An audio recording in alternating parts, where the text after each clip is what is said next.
What's up, Niner family? My name is JT Magnum. Welcome to Niner News. The 49ers had a rough week last week, Thursday night, playing the Arizona Cardinals, and we got killed, 33-21. The score was not indicating of how even much of a blowout it was. It was 7-7 at the half, and just after that, abysmal. I actually didn't even watch the first half. I was busy. I had something going on and I couldn't get to the game.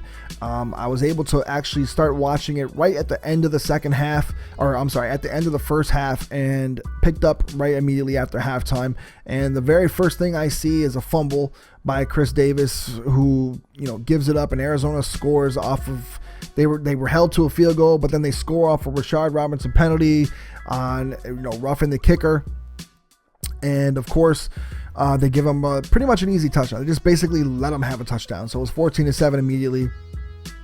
And then it just got worse. And then it just got really bad as the Niners just started playing horrible football, or turned the ball over, or just 3 and outs, throwing short of the sticks. The usual, basically, for Blaine Gabbert and company.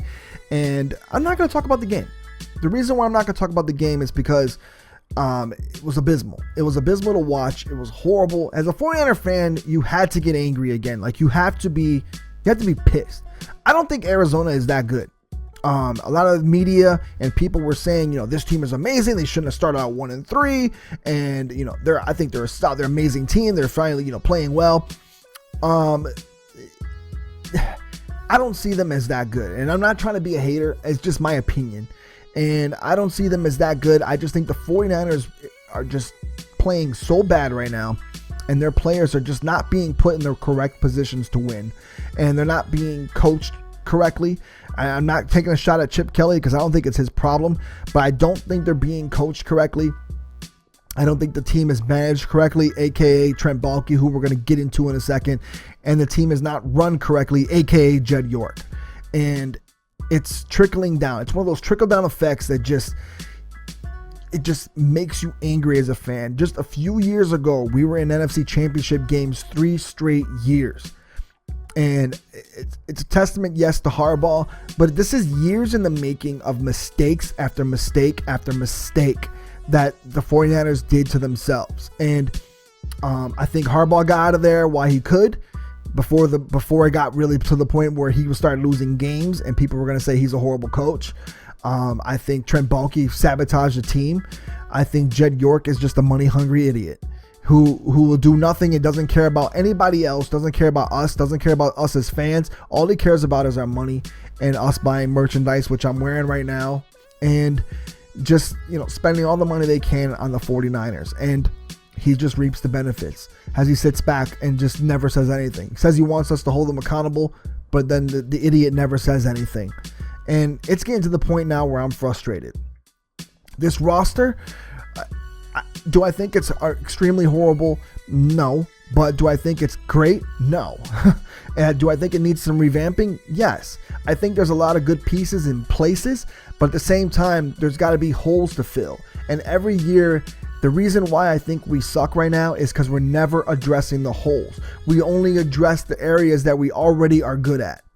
And we knew we were good on the defensive line. We addressed the defensive line. We knew we were good at outside linebacker. We get outside linebackers. We knew we were pretty solid at cornerback. We get more cornerbacks. It's like, how many times are we going to address the needs that we already, or the things that we already have that are good, and actually draft, or just draft for needs that we actually have? We have a need at quarterback. We don't draft a quarterback. We have a need at wide receiver. Have not drafted a wide receiver. This is a freaking passing league. The NFL is a passing league.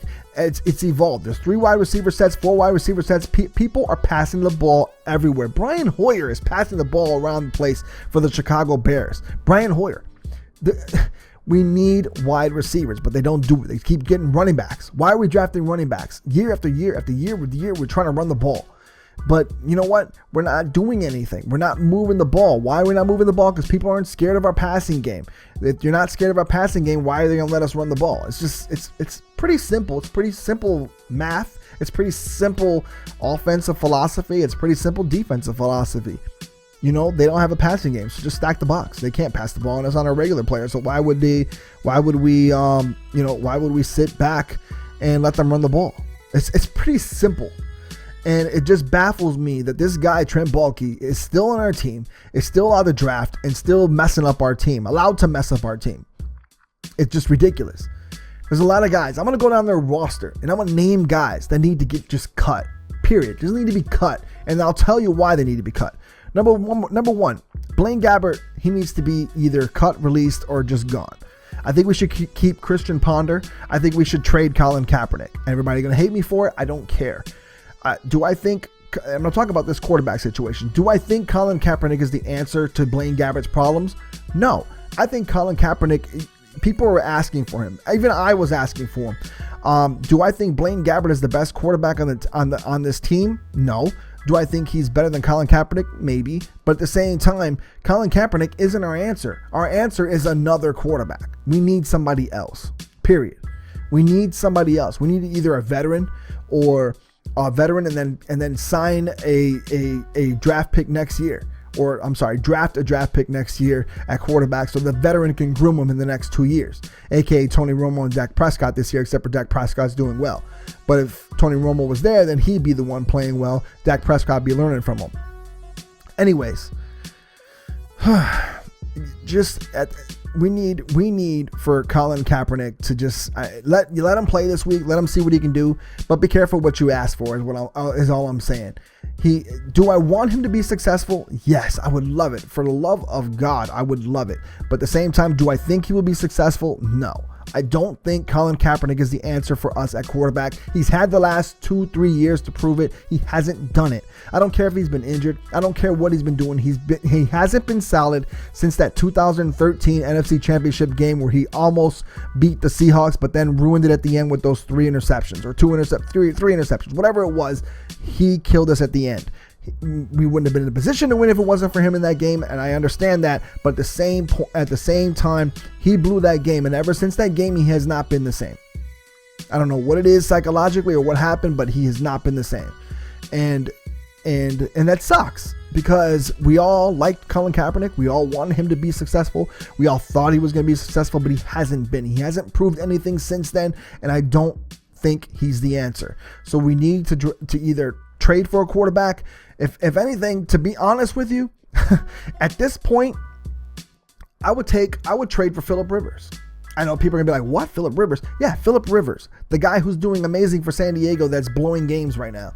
If we had Phillip Rivers at a quarterback, our receivers we have now would actually be pretty decent because he plays with no receivers and does well. Phillip Rivers is a big-time quarterback. The problem with Phillip Rivers is he's just always had a horrible surrounding cast. And why not give him to us? Give him to us, draft a quarterback, let him play for 2 or 3 years more, and groom our quarterback. I would love to trade for Phillip Rivers. I don't even care. I'll pay him whatever he wants. We have enough money. We got enough money under the cap to pay Phillip Rivers for the next 2 or 3 years. Let that Kaepernick money go. Trade him off. Give him to San Diego and send them a draft pick and give us Phillip Rivers. We'll take a second round pick or something, or give him a second round pick or do anything just to get somebody in our team that can direct our team on offense. That would make me happy. But would he be able to run Chip Kelly offense? I don't know. But I know that he's accurate. I know that he's got an amazing, he can pass around the ball, and he doesn't mind handing it off either. And we got Carlos Hyde. I think we'd be fine. But anyways, moving down that roster, at wide receiver, there's a few guys I'd get rid of. Quentin Patton. He's one that he's done. He's done, guys. Bruce Ellington, done. Get him off. Always injured, always problems. Get rid of both of them. Quentin Patton just doesn't get open, and when he does get open, he can't get the ball. They're always making mistakes. They're always making problems when it comes to penalties and things like that. Just get rid of him. Bruce Ellington can't be on the field. He's like Mr. Glass. He's always broken. So just done. Torrey Smith, cut the contract, leave, done. What's the use of Torrey Smith if he's not ever getting the ball? If they're not ever looking his way, he's not our type of receiver for this type of offense. Just get rid of him. Tight ends, Garrett Selleck, out. Blake Bell, out. Vance McDonald, keep for the blocking, but he's a number 2 tight end in my book. We need a nice, good, solid receiving tight end that can actually catch the ball. For offensive linemen, I like them all. I like our offensive line picks. I actually think they're pretty decent. I think they're solid. They're going to gel eventually, and they'll pretty much do well. For linemen, here's where it gets annoying. Mike Purcell, he should have never been signed. We had Garrison Smith. We let him go to the Seattle Seahawks, and now we're stuck with Mike Purcell, who's horrible. Ian Williams, I know, is hurt, and maybe he'll be back. Who knows what's going to be with that situation? But it's just, at this point, we need a defensive tackle. Why not? Why are we letting Quentin Dial play defensive end, and why are we letting Buckner and Armstead play the same side and rotating in and out? Why don't we have Quentin Dial in the middle? Why don't we have Buckner and then Armstead? Why are we not playing our best three players? These are our best three defensive linemen. Why are they not in the game at all times together, playing together? Why do we have to have Purcell in the game? I don't get it. We don't seem to play our best players. We don't put our best players in the best position to win. If the good coaches, to me, put players in positions to win, to win matchups, and our best three players should be in there on the defensive line. It makes no sense to do it the opposite way. Same thing can be said with the inside linebackers.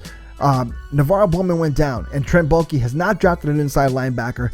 You know Navarro Bowman's coming off an injury. You know the other inside linebackers aren't proven yet. Why would you not draft the linebacker to groom him to play alongside Bowman, or when Bowman does eventually retire, or things like this happen where he got hurt? Why would you not address that and put some depth at that position? We have depth at outside linebacker, but we don't have depth at inside linebacker. It makes no sense whatsoever. And why are we playing? We have all these outside linebackers that are pretty good, and Ahmad Brooks, who was actually an inside linebacker to begin with through his NFL career. Why not move Ahmad Brooks on the inside now that Navarro Bowman's gone, and leave Tank Carradine and Eli Harold on the outside? I'm sorry. Aaron Lynch and Tank Carradine and Eli Harold on the outside. Why not do that? We have three decent outside linebackers and then Ahmad Brooks on the inside. Why? But why? Why are we playing Nick Bellore, who had a pretty solid game? He was okay, but still 150 something yards from David Johnson. I know he's David Johnson. I get it, but Nick Bellore? Like, why are we starting Nick Bellore when Ahmad Brooks, who's the bigger body, who can hit the hole, who can tackle? Why can't Ahmad Brooks play inside linebacker? Clay Matthews did it for the Packers. He moved from outside linebacker, where he's an awesome pass rusher, to playing inside linebacker and still beasted at inside. Why not do something where our best players are on the field? You got to put your best players in. You don't sub in guys that suck and then put them with other guys that are good. You got to put in all your best players. It just makes no sense to me. I don't know about you guys, but it just makes no sense to me. Shane Scove, Nick Bellore, like, why do we have these dudes? Why aren't we drafting guys that we can actually play in the future? We passed up on so many middle linebackers that are doing well now through these draft years. But who are we taking and why? Cornerback position. Tremaine Brock needs to go. By the way, Michael Wilhoit needs to go. All these guys that have been on this team that just never proven themselves, never doing anything. Go. Leave the team. Go. Tremaine Brock, sign out. He's the only expensive corner that we actually have, but he's not playing well. Get him off the team. Go. Just go. Leave the team next year. Go. Maybe he had some stops here and there and people trying to say that he's pretty good. No, he's not. He's blowing coverages. He's the one getting torched. Our rookie Rashard Robinson isn't even getting caught on. But this guy Tremaine Brock is giving up touchdowns left and right every game. And I know it's tough to cover Larry Fitzgerald. I get it. But at the same time, like, come on, Tremaine Brock. You're the one who's getting paid the money. You're the one who should actually show up to play football. Just frustrating, guys. It's frustrating. I think Baalke needs to go. I really think Baalke needs to go. I think Judd York needs to pull the trigger at the end of the year. I think we need to make a trade for a quarterback, somebody that can, a good veteran quarterback, that's somebody that he can groom, a draft pick that we pick next year. I really think that's the way to go. I think that's the way to keep the team at least pretty much maybe possibly winning some games next year, and then good for the future when the new quarterback comes of age. That's the best way to do it. And if for some reason we haven't done it yet, and we need a wide receiver, we need at least a wide receiver or two or three. We need some guys at wideout that can get to the ball, that can actually create some space, that can actually run good routes, that can get open, that can find the holes in the defense, that run more than 4 yards past the line of scrimmage when it's 3rd and 7. We need good wide receivers. And it's very frustrating to watch this team that's out there just failing on third down, putting their heart on the field and playing hard, but at the same time just coming up short because they just don't have the talent or they're not put in position to win. So we'll see what happens this week. Let me know in the comment section what you thought about the game. Like I said, I only watched the second half, so it was abysmal to watch, and it was torture because it was 7-7, and my hopes were all set all high. And next thing you know, they just immediately from the kickoff, it was horrible from that point, and I just had to endure that. And feel free to look at all my tweets about it during the game because I was frustrated. I retweeted several people talking about fire Baalke, and I'm going to keep on doing that because I'm just done. I'm done with this dude. I'm done with Baalke. He just needs to go. Just bring in somebody here that can actually address the needs of this team. So like I said, leave your comments in the comment section. Hopefully the game coming up, it's in Buffalo. Actually, I'm in New York. I'm in upstate New York. That's where I live. It's actually near me. I can actually go to the game if I want to, but I'm choosing not to. I'm going to stay home and watch it with some friends who are Bills fans. So best of luck to me this week, please. I hope the 49ers can get a win against the Bills, but the Bills are looking great. They just beat the Rams in LA. And they beat the Patriots. They've beaten the Cardinals. I don't know. This Bills team is coming in. We're coming into a Buffalo team at home that plays well too. It's going to be a tough game, so we'll see what happens. But hopefully we come out victorious. So for JT Magnum and NinerNews, I'm out, y'all. Peace.